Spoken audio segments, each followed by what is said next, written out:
Dr. Tongie. I'm from a little town called Columbus, Mississippi, and I've come all the way here to show you exactly how you can live abundantly. Fear is nothing. You hear me? You can do anything you put your mind to.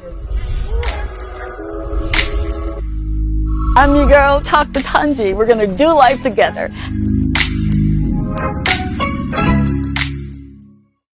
Hey, good evening and welcome. Welcome to another edition of Talk To Tongie, and I'm your girl, Dr. Tongie, but you're my friend now. So it's Tongie, and I am so excited to be here. You have no earthly idea what I had to go through to get here. But it's all right because I'm among friends, right? Absolutely I am. I would like to start by saying that I met some amazing people this week. I met these women, these wonderful women at Lucia of all places. So I've got to say a shout out to Miss Sarah Lee with a big beautiful smile. Hi. And Samara Leo, who's just so beautiful. And of course, Sybil, who's in customer service, Michelle and Rachel, who's customer service. And when I tell you that these ladies served me with a smile, do you know how sometimes you get folk that maybe that day was a good day for them and they was just kind of in a foul mood, but not these ladies. So I am so grateful. I'm eternally grateful for your kindness. I really, really am.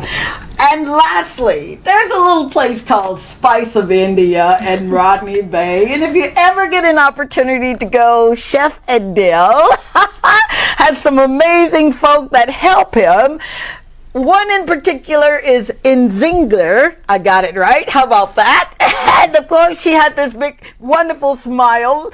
And Amelia, who happened to just be delivering at this place, and she said, "Hi, I hope you have a good day." And I was having a day where I'm like, oh dear God. So thank you very, very much, my lovely lady. And of course, Brianna and Sherika and Yvonne at Hobby. And the last person is Julie Poyette. She is the security lady over at Evergreen Security. I told you I got you 2 weeks ago. She made me almost promise that I was going to do that. So thank you, thank you, thank you. Now, when your steps are ordered of God, and you never really know what that order is going to look like, He'll have you do some amazing things and dreams, and you begin to use your imagination. And I guess I'm telling a little bit of my story because that's exactly what He did for me. I went to med school thinking that I'm just going to deliver babies and have a real good cushiony life. Someone said, you know, when you have plans and God has plans, it's always His plans that kind of trumps your plans. And that's exactly what He did. See, our job as believers is to have faith, to believe, and then to just have a yes. And our guest that's coming up on the show, oh my God. When I tell you that this woman had a yes in her spirit, who knew that it would take her around the world? And she's done some amazing things in government, and she just won't quit. And I'm really excited to have her here. I said on the promo that went out earlier, I have been trying almost 2 years to get this woman, but it just goes to show you that when God has something for you to do, it's not on your time, it's His time. So there's always a set time to everything. And I need you to remember that if you don't remember anything else. There is always a set time. It may look like it's not going to happen. It may look like you're going to lose your mind, but you're not. So stay tuned while we take a quick break, but when we come back, we're going to get into this amazing guest, and you'll hear all about her story. All right? Stay tuned. This is Talk To Tongie. I'm from a little town called Columbus, Mississippi, and I've come all the way here to show you exactly how you can live abundantly. Fear is nothing. You hear me? You can do anything you put your mind to. I'm your girl, Talk To Tongie. We're gonna do life together.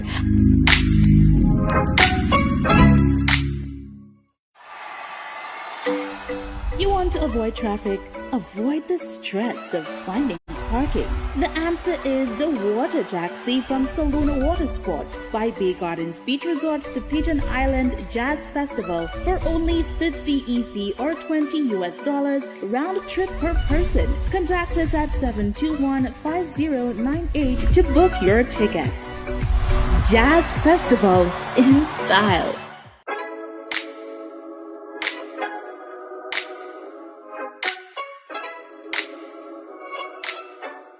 Hey, it's your girl, Dr. Tongie, and whenever I get ready for a show, I use a Toy Day food.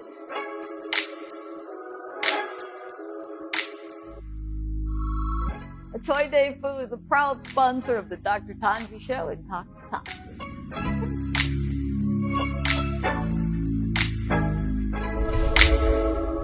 This is Talk To Tongie. I'm from a little town called Columbus, Mississippi, and I've come all the way here to show you exactly how you can live abundantly.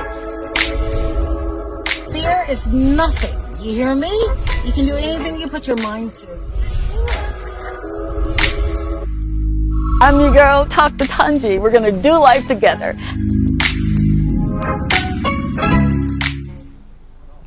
All right, we're back. Thank you so very much. Again, I'm your friend, Dr. Tongie, but on this platform, you call me Tongie. And welcome to another edition of the Talk To Tongie show. Now, I told you that I had someone here. She's Saint Lucia's own. I'm literally trying to have you guys adopt me, okay? So when you see me screaming, I'm Saint Lucian, I'm Saint Lucian, just bear with me, okay? I hadn't got the memo just yet. So I've got this woman, right, who her resume, it just exudes. She has a master's in international studies. She has a bachelor's in political science with a minor in international studies. I mean, her resume just reads like a who's who among those who really need to be known as movers and shakers. She served in the office of Secretary General for Political Affairs. You know what? Why don't I just bring her on and then we just let her tell us where she come from. Keithlin Caroo is in the house, everybody. Hi. Thank you for having me. Did I flub that or what? No, you were close. I got chill bumps because there's this passage of scripture that says your gift will make room and bring you before great men and women. And that is exactly what you are. I count you among the greatest among the greatest. And you know, I'm not into telling age, but you're so young. You didn't waste any time, Keithlin. So I've got to ask you, there's a proverbial question. How did you get here? I know, right? It's that's loaded. That's a very big question. So we'll start with, what is it that you do that has it's revolutionizing everything that we thought we knew about politics, and we don't. That's out for debate. But you're in the service business. You serve people. Would you give us just a little background on how you got here? It's a very long story.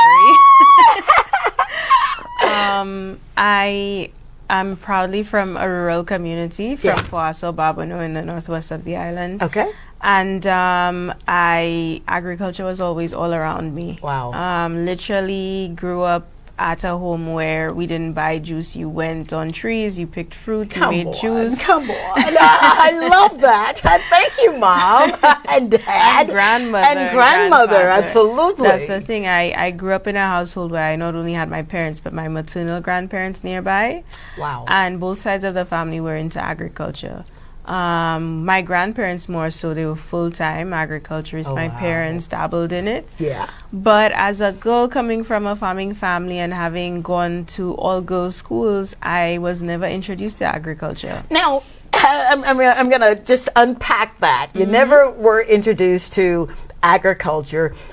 Is it the culture of our Saint Lucia where we just kind of tend that maybe it's for men, or why weren't you introduced? Or why do you think you were not introduced? I think primarily it wasn't necessarily a gender issue at first. Okay. I think it was more so that farmers essentially believed that they were making money to educate their children to become doctors and lawyers. Okay. Not farmers. Okay. So there was never this idea that, you know, you had to actually go to school to do the same thing that they did, and also because agriculture is associated with poverty, unfortunately. I mean, we are a country that can boast that we can, like I said, go outside and pick things or dig things up and prepare it in the kitchen and so forth, and other people are literally living in food deserts. But we don't I think that we don't really value the profession of agriculture enough. Okay. And we don't realize how much farmers, agriculturists contribute to our overall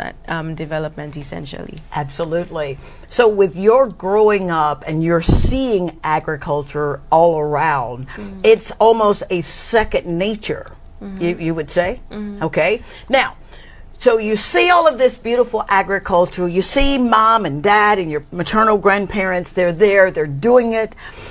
Then you leave for a little while. Would you talk about would you talk about, if you will, your leaving to expound upon what were your intentions? Loaded question. You left. What did you do in that time period? And was it associated with what you were seeing as a child? Actually, so my path, I wanted to impress my family. I wanted to, I guess, put value to the name, because I came from a rural community with a last name that's not recognized. There's nothing. So I wanted to, you know, like make my family feel that they were worth it, that they had achieved something within me.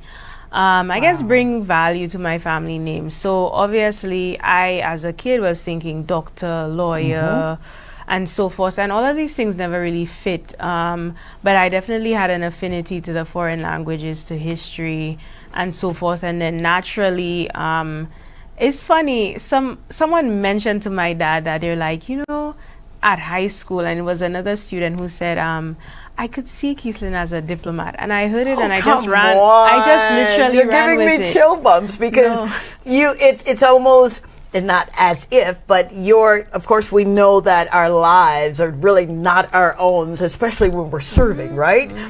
When you heard that, did it make you feel like, oh my God, I've already got this responsibility to make my family's name known. Now you're telling me I've got to go into an area where I really kind of don't know, but that's heavy. It is, but I think that for me, I just always felt, I don't want to say the pressure, but the responsibility. The responsibility to do well. And it's something that I still have to this day. And yeah, I agree. For me, I feel like my path was not chosen by myself, but it was already laid out for me. Oh, for sure. Absolutely. Yeah, there's obviously, I feel like, a lot of divine interventions that led me to where I am today. Wow. Oh my God, didn't I tell you that we're in for a treat? Didn't I tell you that we're in for a treat? Man, I've got so many questions here. I want to talk about you going away. You're in school. You've got this BA that you're going for, your master's that you're going for. Would you speak, because education, what I've learned here, education is really, really, really important. You're getting the education, you're getting the experience, because you went away from island, right? Yep. You said, yep. And you ventured into the United States. Yeah. Why, and this is just because we deal on the platform of honesty, openness, and sincerity. And if you don't want to answer, just say next question. I'll answer. Why return? You're getting the exposure. I mean, I lived in LA for a long time, Georgia, Texas. So I know oftentimes those things can have you go into a different path outside of where you thought that you'd go. What made you say, I'm going to stay committed to my reason why? Because I will always be a Saint Lucian first and foremost. Because my country, I wear it proudly. I bleed my flag country colors, honestly. You can ask my fiance. And home is always for me where the heart is. There was, throughout all the travels and everything, there was no place like home. And also I felt like, again, responsibility. I had a responsibility to contribute more. I felt like as a country that had, for example, 2 Nobel laureates and so forth, we became a bit stagnant. And I felt like there was a huge brain drain, and you kept hearing people saying, even to this day, when there's kids outside and they want to come back, you'll hear older persons or persons in general saying, what home have? Like, what's the point of coming back? And I hate to hear it because for me, there is so much in Saint Lucia. There's so much talent. There's just so much.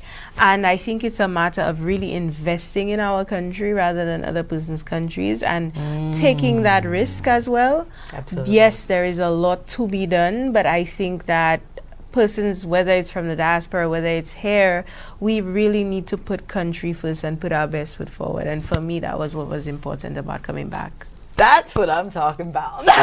Because when I got here, there was such an affinity to life. I'm thinking, wow, do St. Lucians know what they've got here? Oh my God, it was more than mangoes. It was more than bananas. And I'm grateful for mangoes and bananas and coconut water. But there's so much life here. And I knew that, God, you got to find a way to get me back here. I knew when I came here. So for you to say that, it resonates so with me. Thank you for that. Seriously, thank you. Now you're getting this education and you're having these experiences. Home is still where the heart is. And you're becoming the work that you're about to do. Ouch. What made you say, yes, I'm doing it to make a name. Yes, my family has X, Y, Z. What made you say, I've got all of this capacity, this potential in me, and I got to take it back home? There has to be a why. Absolutely. It's a lot of whys. But I think it started off again with thinking, what you want versus what God wants for you. What I wanted was, if I'm doing international relations, naturally, enter the UN, which is what happened to me straight out of grad school. So that is so wild. Yeah. You know that, right? Yeah. Your resume, when I'm reading your resume, I'm thinking, she did what? Yeah, I was a baby. I joined at like 25. Oh, come on. Yeah, straight out of grad school. That is unbelievable. Well, it is believable. When God has his hand on your life, it is believable.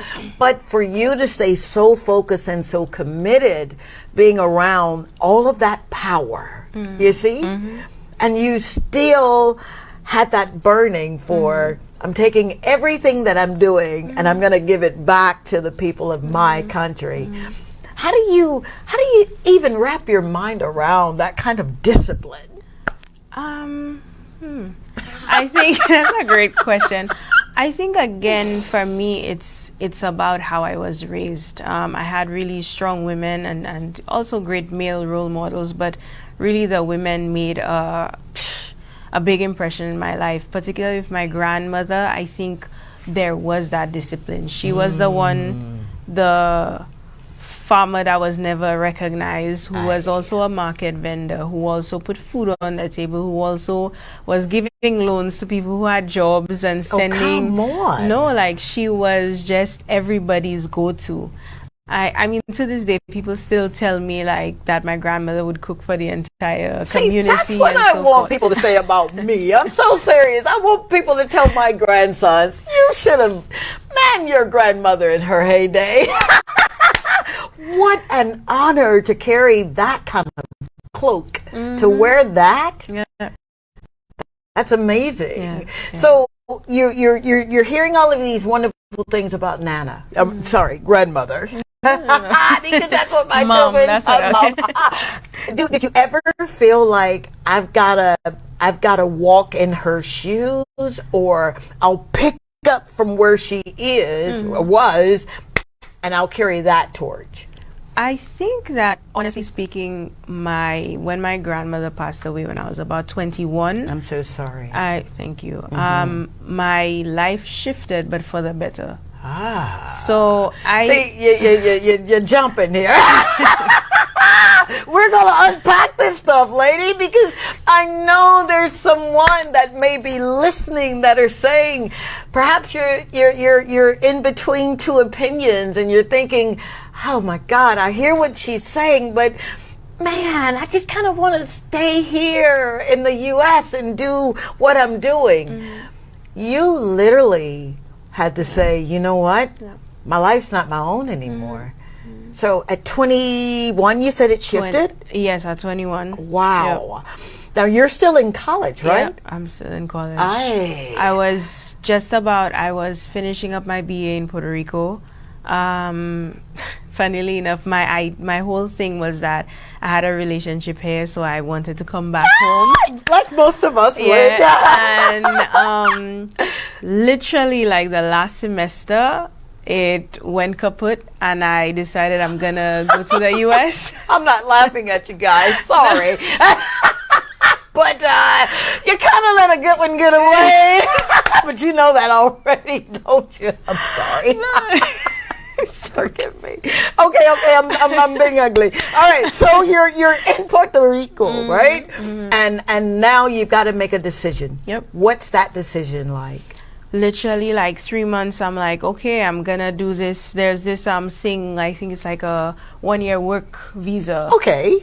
So I did that with the US. It's like with your student visa. All right. Went to my aunt's in Connecticut.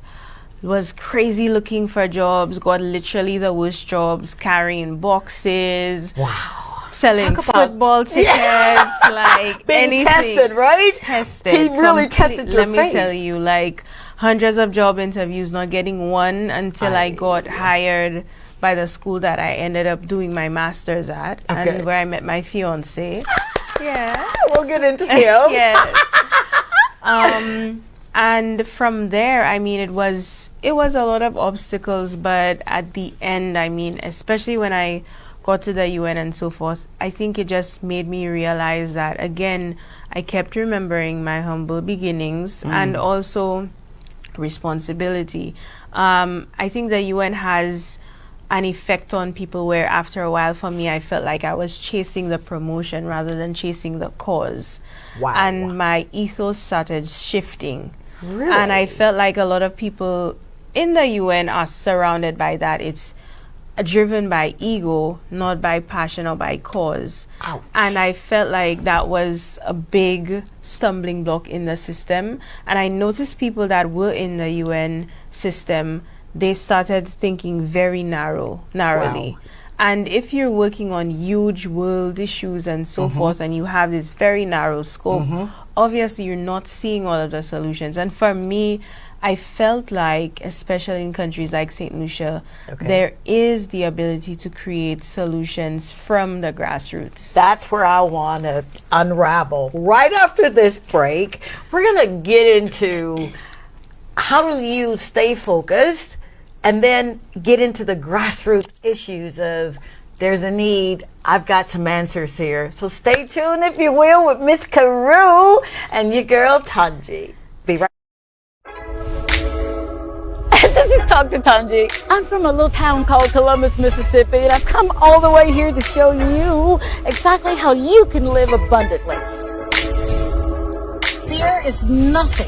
You hear me? You can do anything you put your mind to. I'm your girl, Talk To Tongie. We're going to do life together.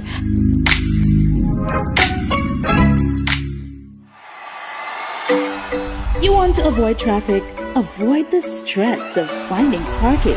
The answer is the water taxi from Saint Lucia Water Sports by Bay Gardens Beach Resorts to Pigeon Island Jazz Festival for only $50 EC or $20 US round trip per person. Contact us at 721-5098 to book your tickets. Jazz Festival in style.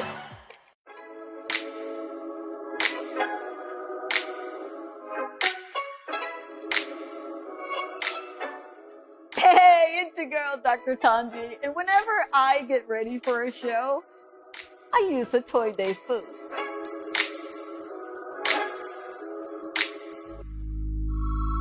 The Toy Day food is a proud sponsor of the Dr. Tongie Show and Talk To Tongie.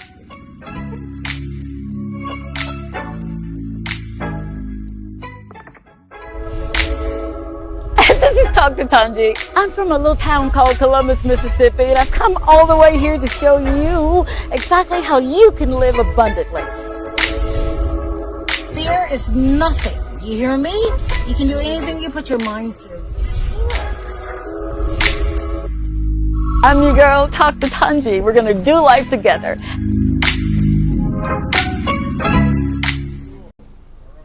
Hey, we are back. Again, thank you so very much for hanging out with us on Thursday nights right here on DBS. It is such an honor to be in your home, to have your support. We've got our phone lines open at 451-9788. And for those who are wanting to interact, like Ava, 470-534-2216 is the number. We are literally going to be interacting this evening with your questions, okay?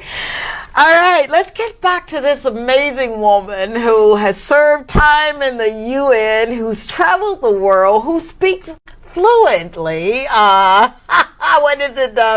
French Spanish. and Spanish. Yeah. And Creole. And Creole. And of course English. And she has so much going on. But when you meet her, there's no intimidation there. She said something right before our break, ego. And you and I both know, and all of us that are watching know, that ego has no place when you're serving. And that's what she's doing. She's rolling up her sleeves. She's did the grassroots effort. Now she's come back home to not make a name for herself, but make a name for other people that she serves. And that's the spirit of leadership, not just the leadership spirit. So let's talk about your transitioning now. So you are around folk that are in the UN, and you know how it operates a little bit, and I'm sure they've got all of their ideologies and all of that good stuff.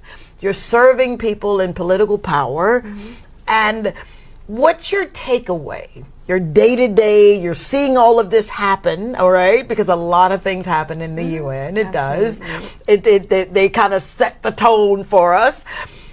What's your takeaway to bring back to Saint Lucia?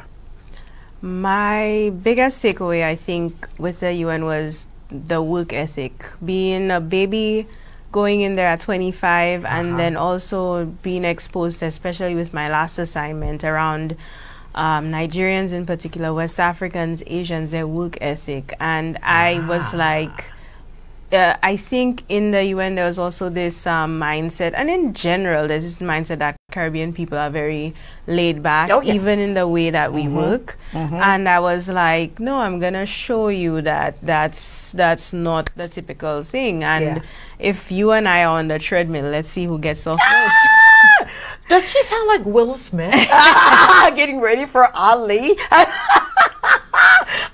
That is so so amazing that you would say that. I mean, you're a little bitty person with such capacity.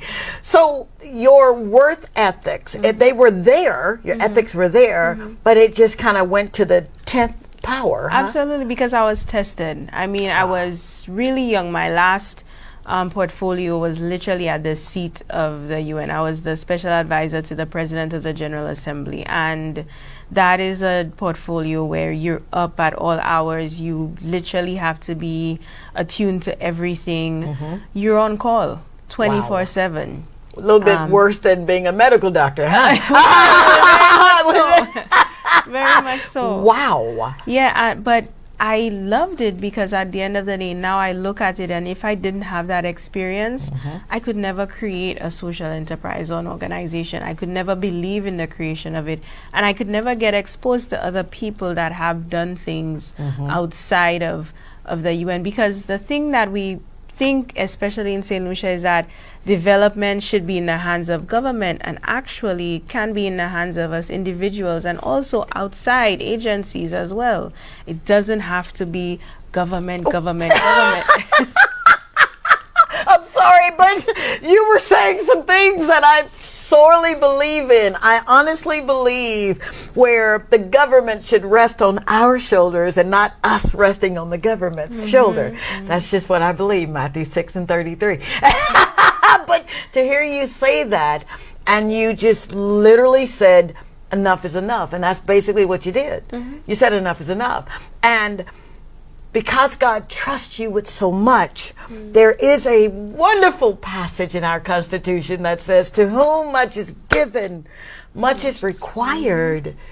And there's a lot required of you because you always said, So you took everything that you had learned, carrying boxes, selling football tickets. I mean, who does that? But someone who is destined for greatness. It was a little bit more than a job. It was an assignment that would really catapult you to national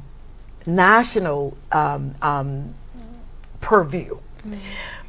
So you bring all of this home and you create with your hands and with your intellect and with your heart this amazing service-oriented what?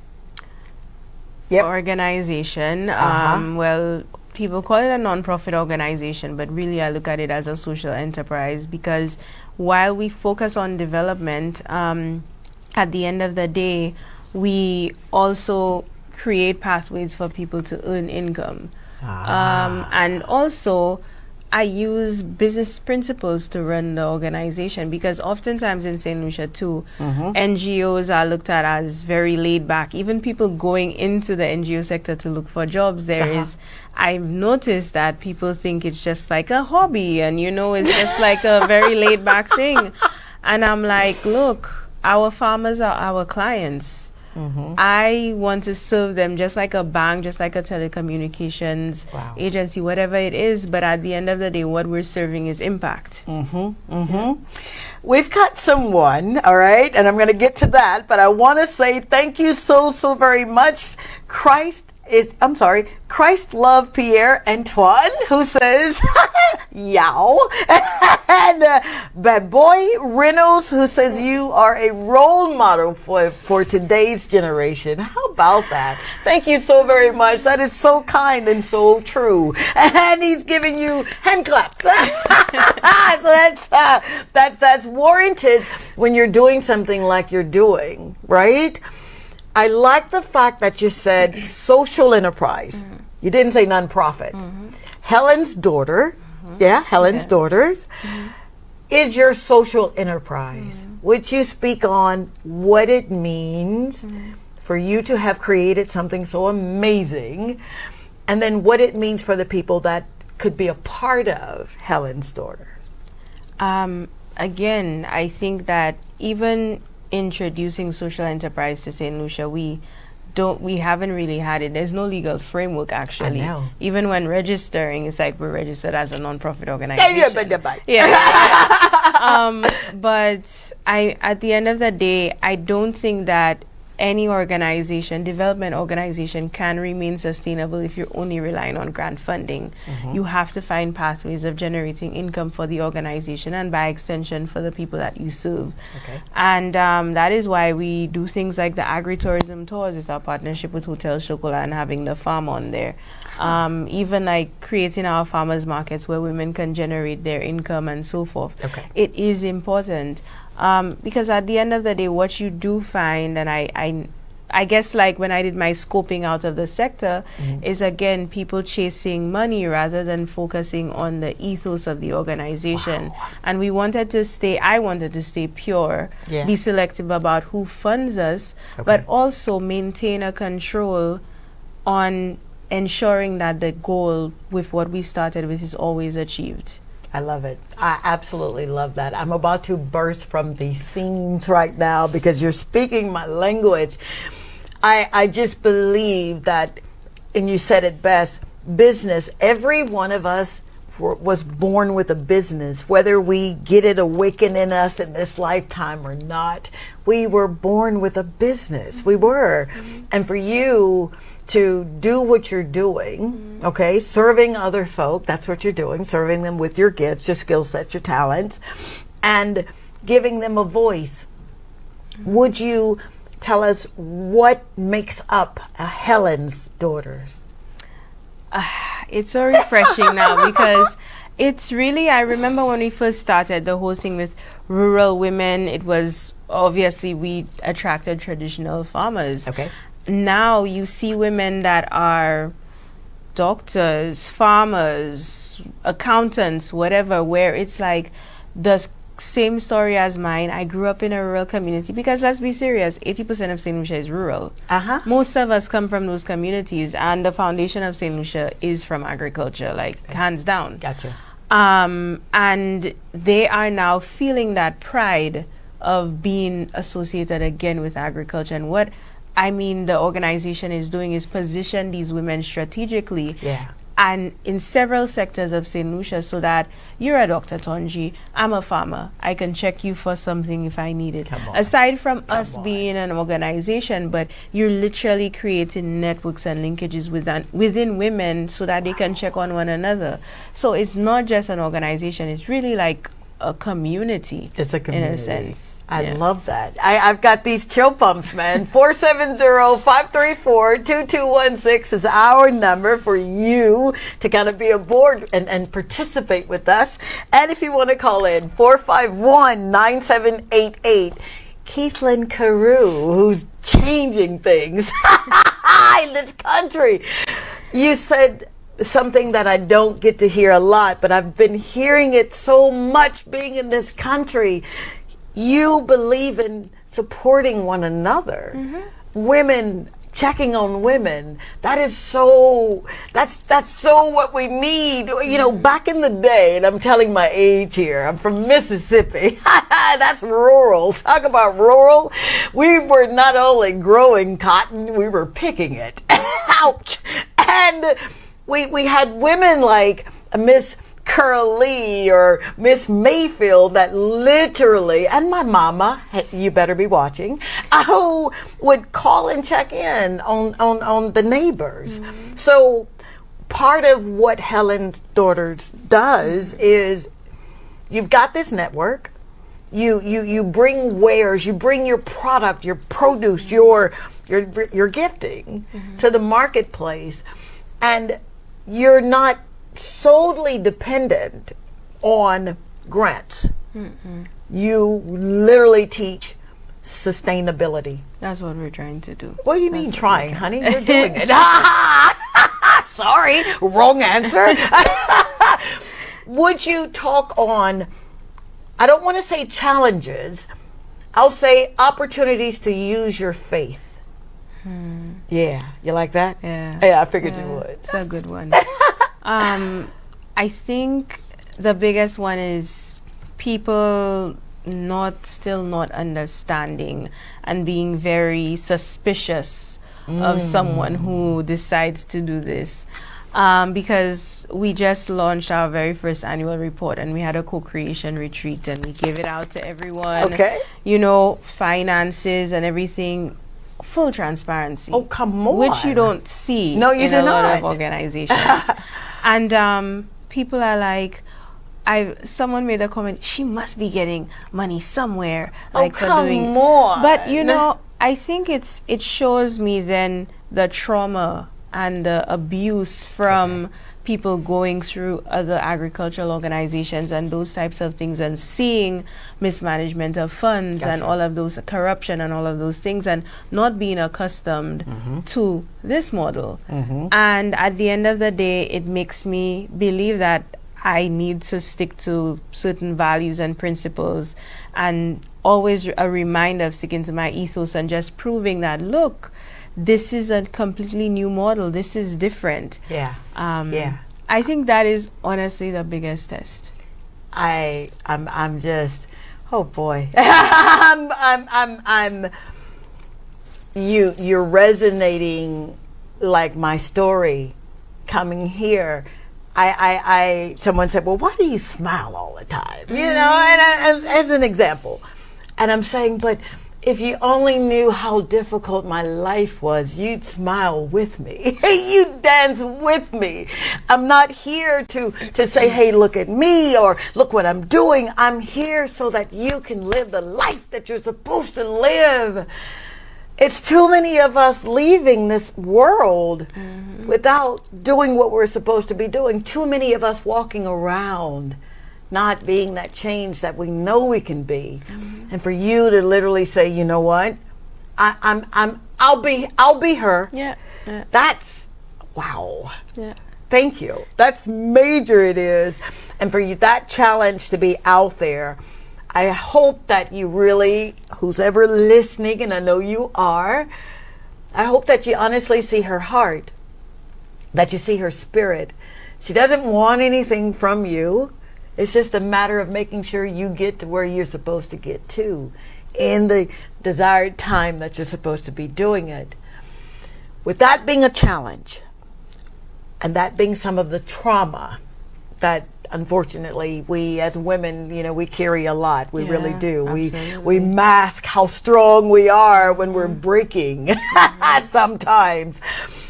Have you ever had someone, present or past, that just didn't fit the model? Yes. Ouch.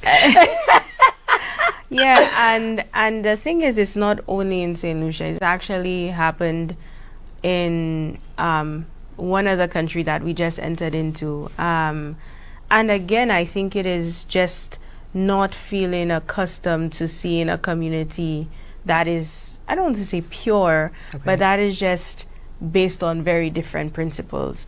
And similar to a case that we had in St. Kitts and Nevis, right now what you see in terms of Helen's daughters and how we function is 6 years in the making. Wow. With St. Kitts and Nevis, we just started a year and a half ago.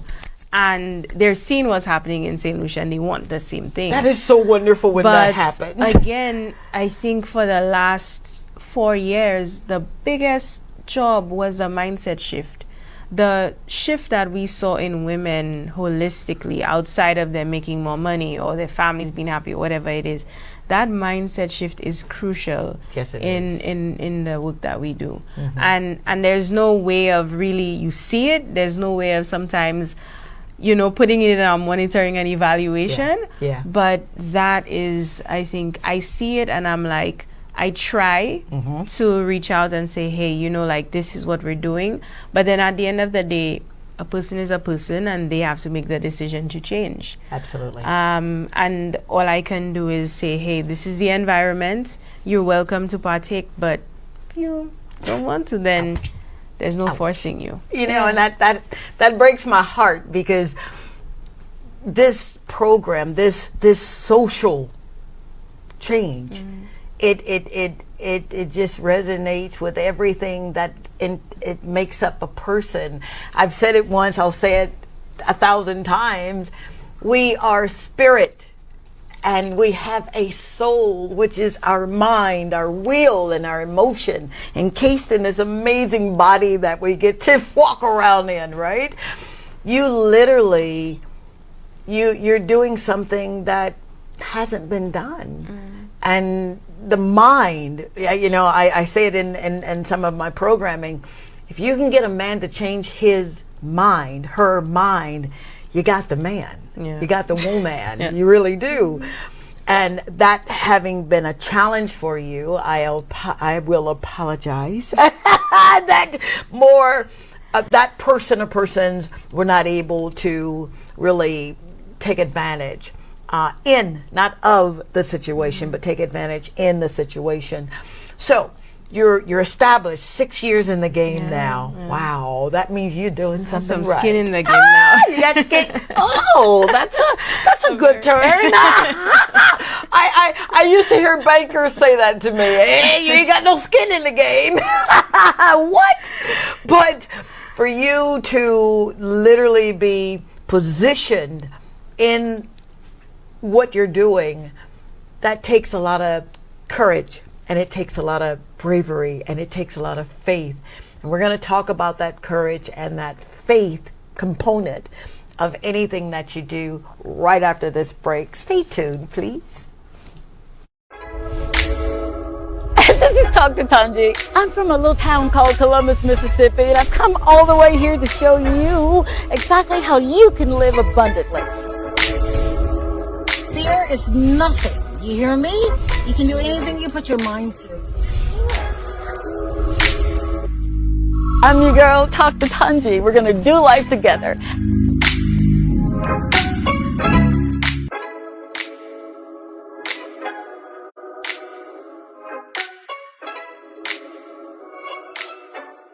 Hey, it's your girl, Dr. Tongie. And whenever I get ready for a show, I use a Toy Day food.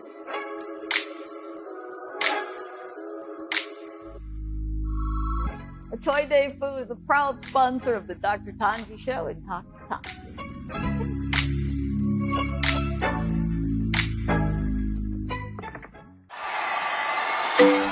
You want to avoid traffic? Avoid the stress of finding parking? The answer is the Water Taxi from Saint Lucia Water Sports by Bay Gardens Beach Resorts to Pigeon Island Jazz Festival for only $50 EC or $20 US round trip per person. Contact us at 721-5098 to book your tickets. Jazz Festival in style.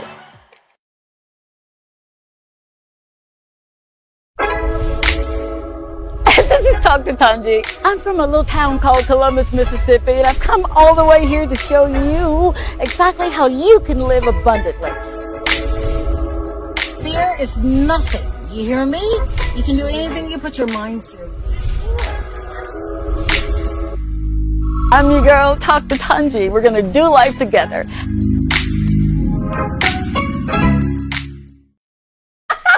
And we are back. Thank you so very much for allowing us to come into your home, to come into your ear gate. I do not take it lightly or for granted that you're hanging out with us. Seriously. 451-9788 is our call-in number. 470-534-2216 is what's happening on WhatsApp. So I want to say a special shout out and thank you to Miss Perlita Felix. Where is she hailing from? Soufre. Soufre. Yes. Thank you so much for showing up, man. Yes. We're here with none other than Miss Keithlin Caroo, who's a mover and a shaker. And I told you, I wasn't kidding when I was just saying that. You know how people will say that as an introduction. Oh, she's a mover and a shaker, and then they're not really doing anything. And you're like, but what's she moving to, Doc? What's she shaking? Well, this woman is doing it seriously, and she has created a safe community for people to be valued and to have discipline and principles that will literally move you from where you are to where you really want to be. And we're going to talk about this faith thing, because it takes a lot of faith and courage, woman, to get up every morning, roll up your sleeves and say, you know what, today is the day that I do this. What does that look like for you? Typical day. Typical day is I wake up happy. I wake up energized because I really love what I do. Okay. Wake up, gym first. Is that right? Yeah, because But you should see this woman. She's dressed to the nines, man. All right, so you get up and you're going to the gym. All right. What next? Need that. After that, get dressed, head straight to the pyramid where our office is. Okay. And literally, I treat it just like a 9 to 5. I Wow. mean, we have 2 staffers. Prep, we have our entire program of for the year already mapped out. I actually, so that before planning, not to cut you off, but that is something that you literally, I won't say painstakingly because nothing we do is painstaking, but you're planning, you said that's planned for the year. Yep. Wow. Yeah, we started planning it 6 months before our co-creation retreat that we had a couple weeks ago. Okay. When we plan a program, we don't just essentially, it doesn't come from the top down. We invite our members as well to contribute, to say what they like, what they don't like, what makes sense, and so forth. Then we concretize it and we essentially push it out. And even when I left, I got here at 7:15, but we're currently having a training program running, a 9-week virtual program. Our Rural Women's Ag Academy, which is an agricultural course that provides free training on sustainable agriculture, financial literacy, agribusiness development, agritourism, and nutritional marketing as well. Yeah. Are you serious? Oh, Keithlin, I need to sit at your feet and glean from you, woman. Because I've learned so much just sitting here that no person is an island. You may be on the island, but you're not by yourself in anything that you do, especially when you're serving other people. Convincing other folk that you really are going to do this, how difficult was that? Or was that anything that you even stopped to do? Oh, I have a good story to tell you. I'm listening. When I told my parents, like, I had been telling my parents, look, I'm considering leaving the UN. And even my co-workers, and they're like, yeah, sure. And I mean, I was still strategic because I'm not from a wealthy family. So I needed, there was this fellowship I had my eye on. And I ensured that I got it before I took the jump because the fellowship would cover my salary for me to run Helen's Daughters. And the fellowship essentially helps you to build up your organization so you get enough funding and investors to be able to pay yourself, your staff, and have programmatic funding. And when I got the fellowship, I was the first person in the Eastern Caribbean to ever get that fellowship. There's like 4 of us in the Caribbean who have this. And I told my mom, and all her friends told me later on, she like cried in the office. She was like just gutted. She was like, why would you leave the UN? My parents didn't get it. Then I'm thinking she's crying because she's excited for you. No, petrified. Excuse me, lady. No, really? No. Okay. They did, and I get it. I mean, it's like coming from where I come from. Your kid goes to the UN and you want to leave to come back to start an organization called Helen's Daughters. Like, it doesn't make sense. But he takes the simple and he confounds the wise. So you literally are what I read every day. You are the example. You're not just talking about it, you really are being about it. You've become the work. And I say this, and I've got a little book called Journaling with Dr. Tongie. Deciding to move forward, my shameless plug. And it says, when you realize that you no longer have to work for a living, you become the work, and you never work another day in your life. And that's exactly what you're doing. And that's what it feels like. Oh, wow. That's You're saying, like. You hadn't even read the book, have you? She's already living the principle. That is truly a principle. It is.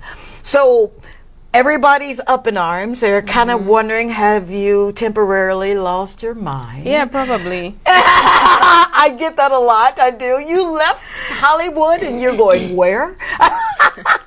I'm going to Saint Lucia and I'm going to teach people, but you went bankrupt. How you gonna teach somebody? You lost everything 5 times. You were $4 million in debt, and you gonna teach folk what? You've lost your house, your cars, your mind. But I'm learning now, and I think you can attest to this, Keithlin, you have to lose your mind to get a mind of Christ. Because we've been so bamboozled believing that you can't have it unless you work for it. But that's not what I read.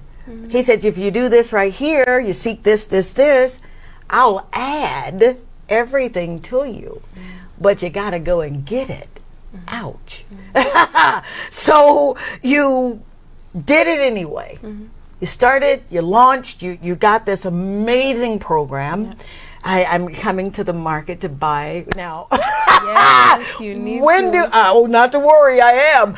When do you have the participants of this amazing organization, amazing community, amazing family?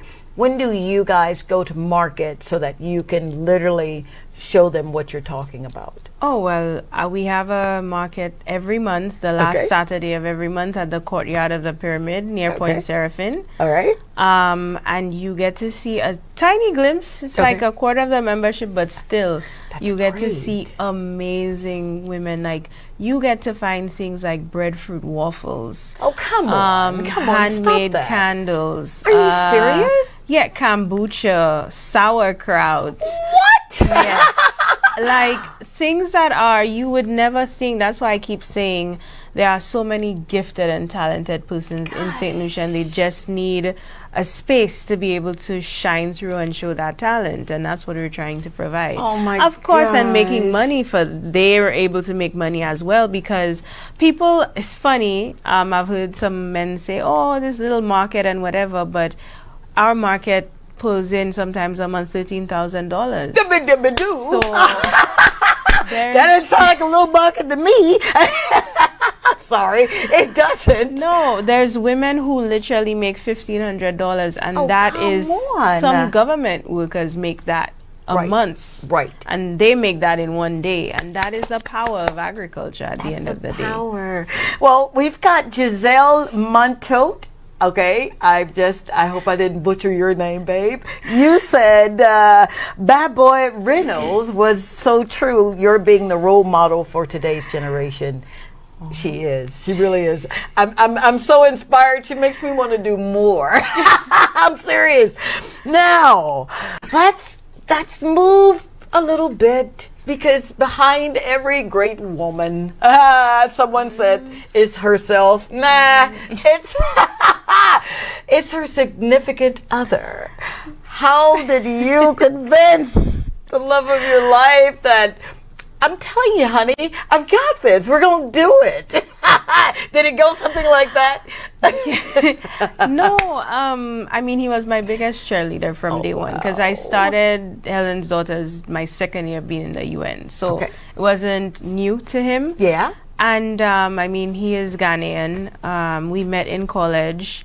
And it's funny because he was an entrepreneur in college. He was the one, I had never seen that. He was making his own money. He had a whole website. He was selling this and doing this and paying tuition by himself and not taking loans. And it was really inspiring. And his drive and his ambition really unlocked something in me as well. And I was like, I think I can do that. I want to do that. And even when, I mean, we started working and so forth, like, to make extra money, we even had like a social media marketing agency for like I love it. 3 years. Yeah, and we specifically focused on immigrant-owned businesses.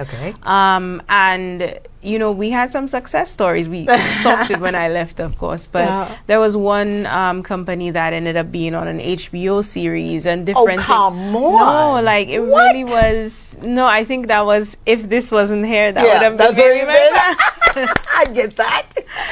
Wow, how amazing! So you there was no convincing him.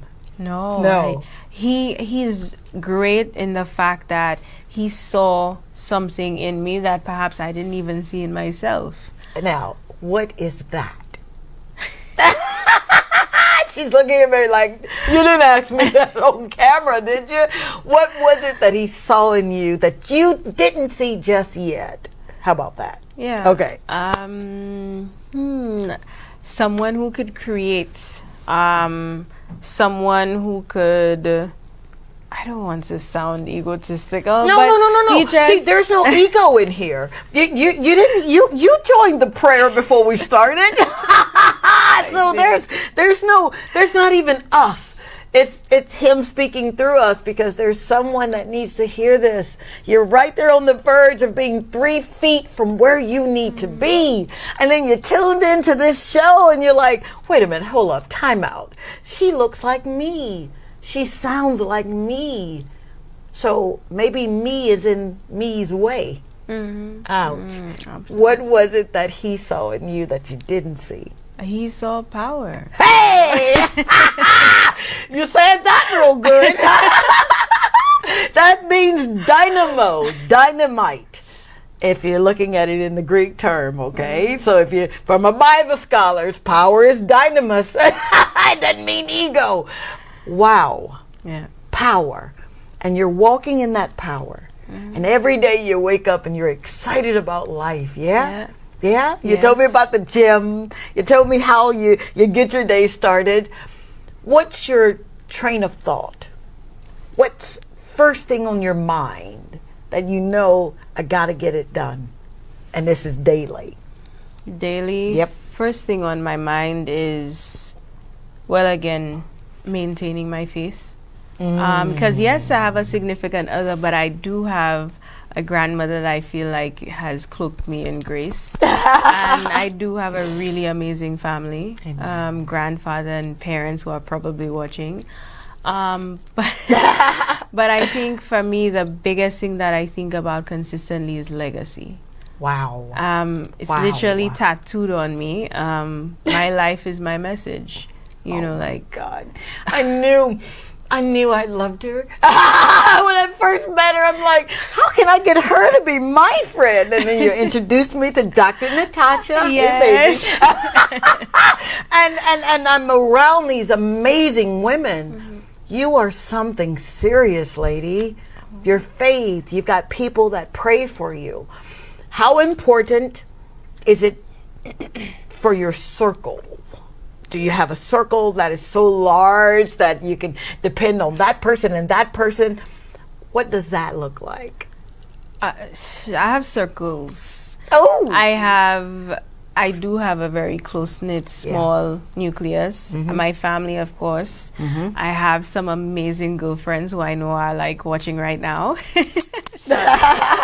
I mean, my fiance, his family, of course, but then the Helen's daughters, that community that I created as well, and by extension their families, that's my family. Wow. Oh my gosh. We're coming down to the close of the show and it's breaking my heart because we have truly been blessed by one of God's very own, the apple of his eye, who literally created with her hands and her intellect and a will to not stop until she accomplished her goal. I am so grateful. I am so grateful. You have no earthly idea. I'm trying to do this without crying because I swore I would not cry tonight. I'm not. To have you in my presence is something serious, but for me to be in your presence is such an honor, and I'm truly grateful to God for this. Thank you so very much, Saint Lucia. Barbados, the UK's in the house. We've got Ghana in the house. We've got Texas, we've got Florida, we've got Los Angeles, we've got Mississippi. I mean, I can't even name you all, but I'm truly, truly grateful for you. I will never, ever, ever squander the time that you allow me to be in your presence. Thank you so very much. Every time I come up and I say, hey, man, are you happy? And you'll smile through it and tell me you are. I am grateful to literally be in a country where people dream so big that it kind of scares them at times. I got someone that walks with me in this, and he knows who I'm talking about. So, Saint Lucia, thank you. Thank you from the bottom of my heart. Thank you, Keithlin Caroo. Can't you see her getting like the Nobel Peace Prize? I'm speaking that into existence. How about that? Until next time, I am your girl. I am your friend, Dr. Tongie. You know me as Tongie. This has been Talk to Tongie. Thank you. God bless you. Until next time. Good night. Good night.